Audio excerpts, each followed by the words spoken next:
গত ২৯ ডিসেম্বর হয়ে গেল ঢাকা অ্যাটাক সিনেমার শুভ মহরত। অ্যাকশন ও থ্রিলার ধাঁচের এই মুভির প্রধান দুটি ক্যারেক্টারে অভিনয় করছেন আরিফিন শুভ এবং মাহিয়া মাহি। এই মুভিটি নির্মাণ করছেন দীপঙ্কর সেনগুপ্ত দীপন।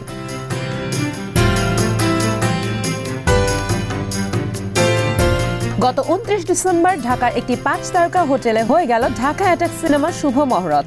এই আয়োজনে প্রধান অতিথি হিসেবে উপস্থিত ছিলেন মাননীয় স্বরাষ্ট্রমন্ত্রী আসাদুজ্জামান খান এমপি এবং আরও উপস্থিত ছিলেন সম্মানিত অতিথিবৃন্দ, ঢাকা অ্যাটাক সিনেমার কলাকুশলী এবং নির্মাতা।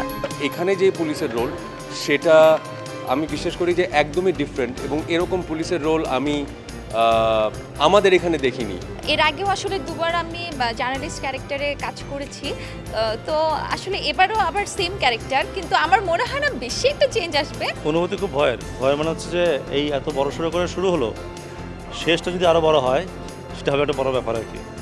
ইনফ্যাক্ট আমার কাছে খুব মনে হয় যে আজকের দিনটা আমার কাছে অন্যরকম দিন, বাট আমার ছবি রিলিজ হওয়ার পরের ১ মাস যদি এরকম ক্রেজ থাকে সেইটা হবে সার্থকতা। আমাদের যারা পুলিশ বাহিনী কর্মকর্তারা আছেন তাদের ফ্যামিলিকে অ্যাকচুয়ালি আমি রিপ্রেজেন্ট করব। আমি করছি সোয়াট স্পেশালিস্টের একটা character, is a Swat officer.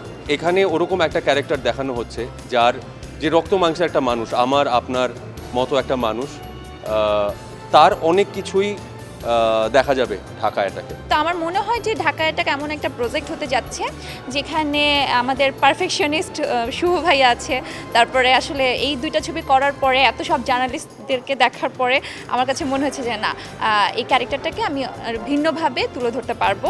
গল্প লিখেছে সানি সানোয়ার, উনি যে একজন খুবই দক্ষ চৌকস অফিসার। তো এক্ষেত্রে পুলিশ বাহিনীকে যতটা অথেন্টিকভাবেই দেখানো হবে, পাশাপাশি একটা অপারেশনের জন্য পুলিশ মুভ করছে। সো এই স্টেপ বাই স্টেপ যে পুলিশের যে ইনভেস্টিগেশনটা হয় একটা ক্রিমিনালকে ধরার পর্যন্ত, এইটার পুরো ব্যাপারটাই এটার মধ্যে আসবে। এই পরিসরে কাজ আগে কখনো হয় নাই যেটুকু আমি জানি, সো ফিল এক্সাইটিং।